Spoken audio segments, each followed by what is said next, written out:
বিধানসভা থেকে মার্শাল দিয়ে বের করে দেওয়ার অপমান কিছুতেই হজম করতে পারছেন না কালীঘাট তৃণমূলের কুণাল ঘোষ। বুধবারের পর বৃহস্পতিবারেও বিধানসভায় আগের দিনের ঘটনা তুলে শোরগোল পাকানোর চেষ্টা করেন।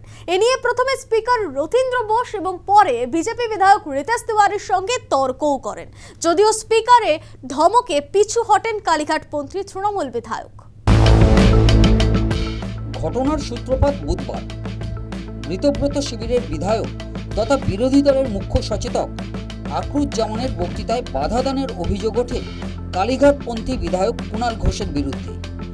অপরিষদীয় আচরণের জন্য এরপর স্পিকার রথীন্দ্র বোস মার্শাল ডেকে অধিবেশন কক্ষ থেকে বের করে দিয়েছিলেন কালীঘাটপন্থী বিধায়ককে।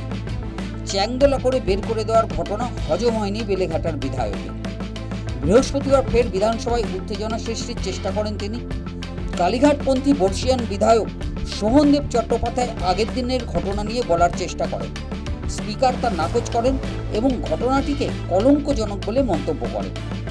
আর এই কলঙ্কজনক শব্দটি নিয়েই কক্ষে উত্তেজনা তৈরির চেষ্টা করেন কুণাল। শব্দটি প্রত্যাহারের দাবি করেন। এই নিয়ে উত্তেজনার পরিস্থিতি তৈরি হলে নিজের অবস্থানে অনড় থাকেন স্পিকার। আপনার এই বিষয়ে আমি আপনাকে আমি ঠিক বলেছি, কারণ ঘটনা আছে একদম। আমি ধাক্কাধাক্কি করিনি, আমি কোনো ধাক্কাধাক্কি করিনি। আপনি বসুন, আপনি আপনার নিজের জায়গায় বসুন। আপনাকে সম্মান করি, আপনি নিজের জায়গায় বসুন। সম্মান করলে পরে আমি আপনাকে বলছি, আপনি শুনছেন না? শুনছি তো, তাহলে বসুন গিয়ে। কলঙ্ক বললেন আপনি ওখানে বসুন গিয়ে। আপনি কলঙ্কটা স্যার প্রত্যাহার আমি বলছি আপনি বসুন। না, আপনাকে কলঙ্ক করি। Thank you. এই সময় বিজেপি বিধায়ক রিতেশ তিওয়ারির সঙ্গে বচসায় জড়িয়ে পড়তে দেখা যায় বেলেঘাটার বিধায়ককে।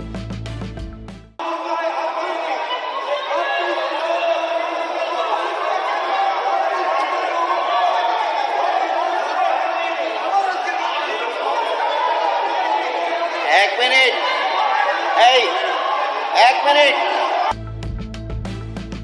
পরে স্পিকারের হস্তক্ষেপে পরিস্থিতি স্বাভাবিক হয়। অধিবেশন শেষে ঘটনায় মুখ খুলেছেন কালীঘাটপন্থী তৃণমূল বিধায়ক। কলঙ্ক তো আমাকে বাদ দেওয়ার যে খেলাটা হচ্ছে, চক্রান্তটা কলঙ্কের। তখন স্পিকার বললেন, না আপনি ধাক্কাধাক্কি করেছেন। তখন আমি তীব্র প্রতিবাদ করে বলি, বিভ্রান্তিকর কথা বলবেন না। আমি কারোর গায়ে, এমনকি কোনো ডেস্কেও আমি স্পর্শ করিনি, কারুর কোনো মাইক স্পর্শ করিনি, কারুর কোনো শরীর স্পর্শ করিনি। উল্টে আমাকে এসে অ্যাটাক করা হয়েছে।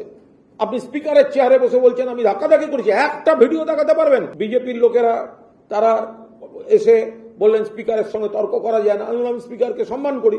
আমি স্পিকারের কাছে গিয়েও বললাম, স্যার আপনাকে সম্মান করি, বাট আপনি কলঙ্ক কথাটা বললেন কেন? বললেন আকাল যা হচ্ছিল। আপনি এটা বললেন কেন যে আমি ধাক্কাধাক্কি করেছি? এই কথাটা আপনি প্রত্যাহার করুন। স্পিকার সাহেব সেইভাবে না করেও ঘুরিয়ে তারপর বললেন, না আসলে ওখানে ধাক্কাধাক্কি হচ্ছিল। ঠিক আছে, এখন স্পিকার এটা বলেছেন।